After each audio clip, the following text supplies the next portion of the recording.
I enrolled in an environmental science course at York University. My home faculty is film. I felt out of my depth when learning about NAFTA, permaculture, and other sustainability concepts. Moreover, the course being located in Costa Rica, a country I'd never been to before, it was daunting.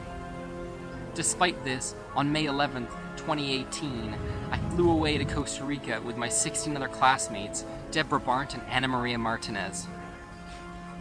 We explored tradition and trade, each of us being instilled with a better understanding of where our food comes from and who produces it. This trip informed the film that you're about to watch. We took pit stops at local waterfalls and ate at local farmers markets. It all starts with this.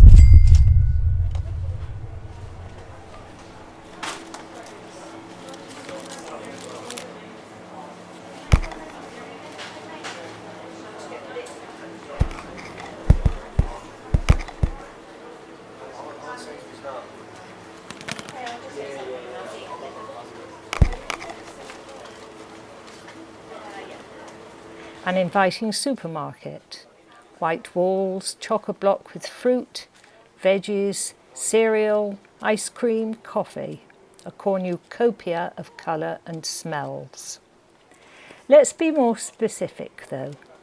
Pineapples, delicious. Beans, wholesome. Coffee, aka God's gift to the planet. All of these foods are exports of Costa Rica. Let's discuss pineapples first. Some facts. South and Central America produce over a third of all the world's pineapples. In Costa Rica, Pedego is the major pineapple producer. The company is a subsidiary of Del Monte. Del Monte controls 50% of the country's exports.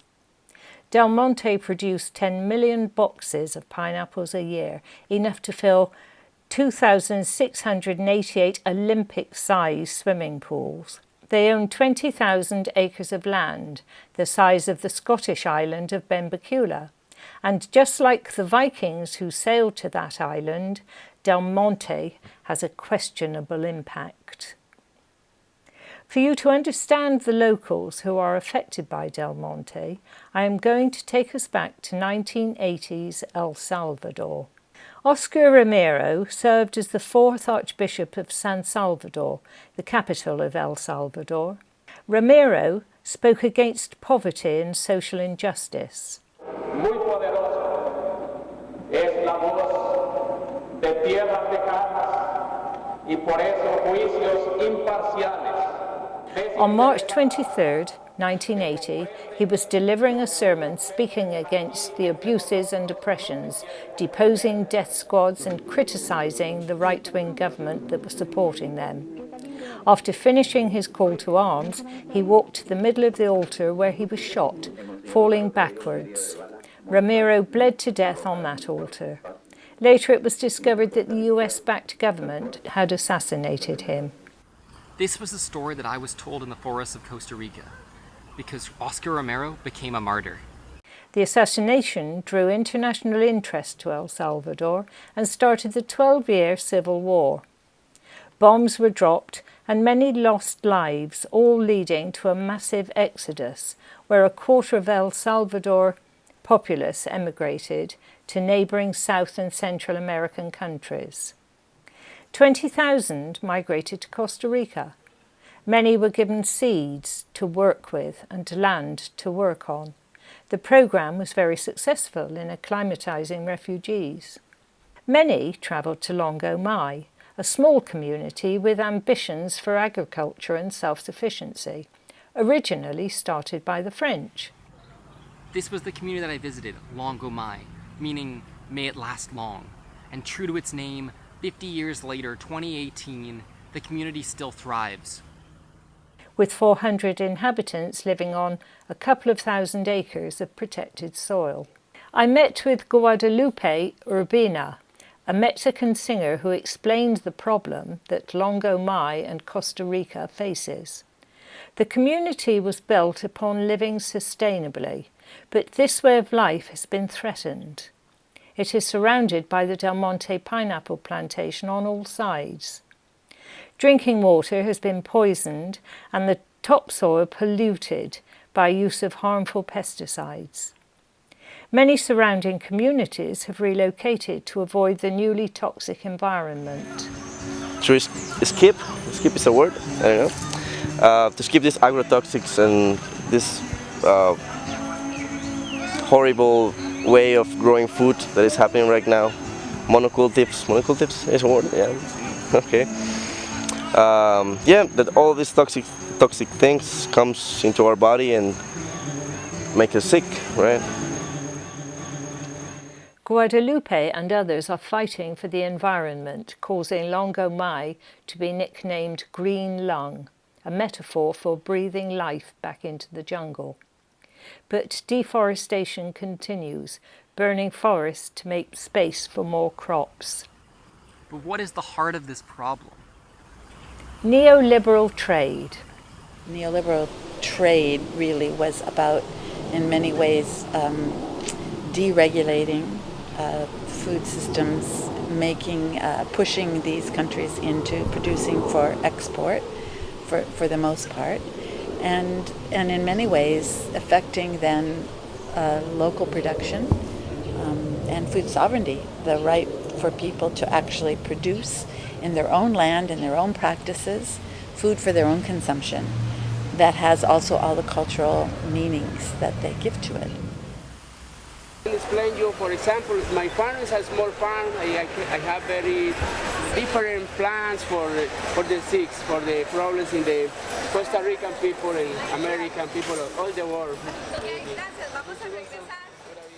Change has begun, with the lobbying being done by activists in Longo Mai and all across the country. Go to their website for more information. Problems with neoliberal trade do not cease there. Look no further than your cup of coffee. Costa Rica arguably produces the best coffee in the world. This is in part due to the quality standards and climate being between 17 and 28 degrees. However, there is a problem.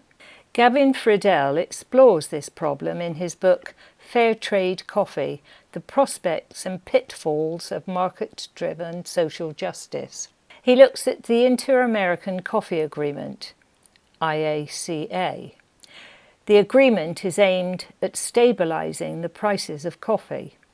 What a latte would cost in Canada, and we figured it was something like $2.50, and he would get 28 cents out of that $2.50. So when you think about what the farmer who's producing in the South gets out of something that's sold in the North, you have all of the other intermediaries that that are profiting from that production. So that's the food chain, that we really need to think about critically. This trip taught me that there are other alternatives to tariffs. For example, Raquel, who is advocating for local bean farmers. 2012, I think, we were consuming more Chinese beans than Costa Ricans, and the gallo pinto is the most famous Costa Rican dish, and it's a dish that the families, they eat once or 2 times a day. So if we think about where does this food come from, we don't even know, even if we think it's a super tico. And the idea about this is to show up this information in different ferias del agricultor around the country, farmers market, and also in activities and in protests regarding to agriculture. So we were focusing this year on the impact of those agreements on bean producers, because historically beans have been such an important part of the diet, and bean producers were primarily producing for domestic consumption. Now 35% of the beans come from China, and imported from China can be bought more cheaply than the Costa Rican beans. So that's partly one of the results of these kinds of neoliberal trade agreements. Of course, depends on very cheap labor in China. So, there are also implications for the Chinese on the other side. So I found it very interesting that Raquel, chose to help us focus on those questions of what's happened to bean producers. Towards the end of my trip, I became aware that art and education, intertwined, had the ability to facilitate change. OPIRG publication released a booklet titled The Supermarket Tour. It describes what we see and don't see inside a supermarket. It outlines a number of disconnects. Firstly, distancing at supermarkets. Items seemingly appear out of thin air, clad with labels that have vague production locations and photographs of smiling consumers with no mention of the workers. Labels are misleading. Consumers have been disconnected from the food. Production has adopted an out-of-sight, out-of-mind philosophy, and consumers have lost connection with their food. Gone are the days where you could go down to your local supermarket and meet the farmer. This can be traced back to supermarkets becoming corporate enterprises for cheap food being produced over healthy, sustainable food.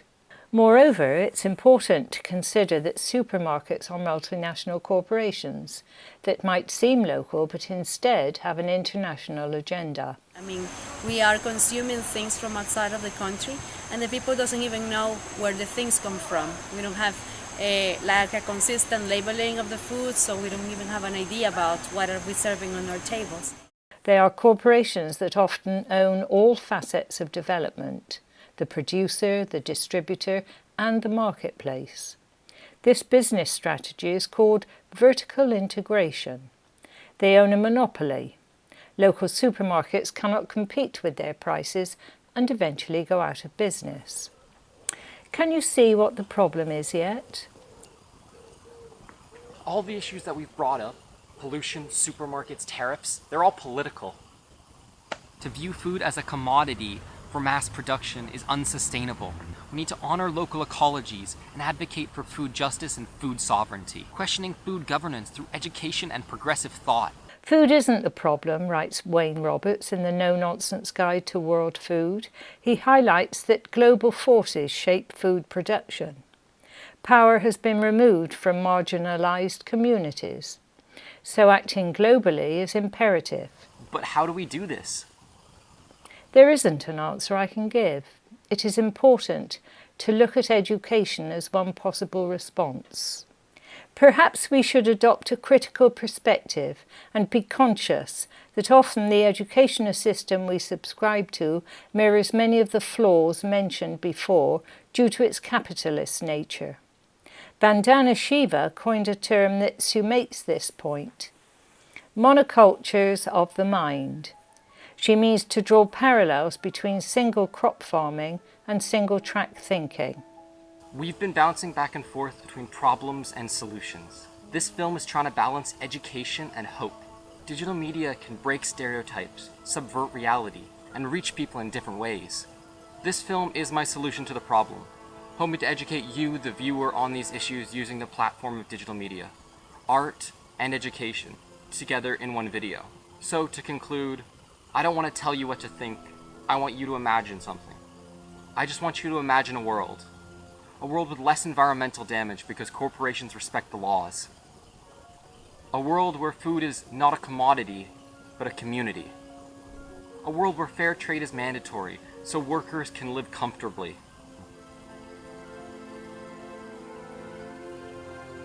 So imagine this world with me. Finally, the people in Costa Rica told me that each one of us can make a difference with our money. Each dollar is a statistic on a whiteboard in a corporate headquarters. Be conscious of where you spend your money. Farmers markets and organic food stores are good options. Finally, check where your food comes from and avoid the supermarket echo chamber. Thank you for watching, and goodbye.